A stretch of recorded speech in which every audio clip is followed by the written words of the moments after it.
And welcome to another one of my little short video reviews. Today I'm going to be reviewing a audiobook actually. And it's, oh gosh, please excuse the puppy. Extra bonus points for the puppy. She's not supposed to be on the bed. Anyway, I have to admit that I haven't read nearly as much of Edgar Allan Poe as I'd like to. I don't really have much time to read much, but I picked up the audiobook Tales of Terror on Audible. It was part of my subscription, narrated by David Thorne and Bruce Blau. So anyway, just to fill you in, Edgar Allan Poe was a very, very well-known American literary critic and poet and author who was active in the United States, sort of like, well, I mean, he was actually quite young when he popped his clogs, but he was sort of knocking around in the early 1800s to mid 1800s.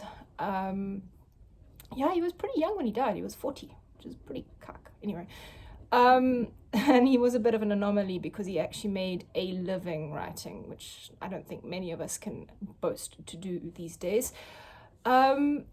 And anyway, so there were a couple of stories in this one. One was The Telltale Heart, Facts in the Case of M. Valdemar, Hop Frog, Murder in the Rue Morgue, Mask of the Red Death, The Pit and the Pendulum, Fall of the House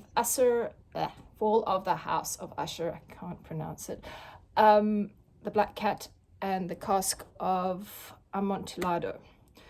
And look, I've read a couple of them before, but I mean, like, I'm talking like when I was like yay high. So the one that I remember the most clearly was The Black Cat, and I think it was probably in one of my anthologies ages and ages and ages ago. I really got bothered by this time because, yeah, he does some horrible things to cats. So if you are a bit squicky about bad things happening to cats, pass that one over. Pit and the Pendulum, I think there was a movie made.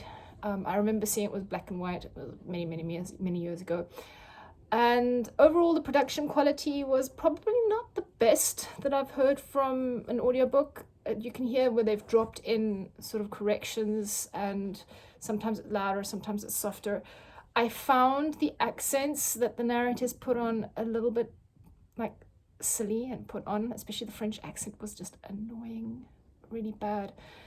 Edgar Allan Poe is very wordy if you compare him to writers these days, and he's got a lot of pet words like grotesque and hideous and ghastly, words like that. Lots and lots get used over and over and again.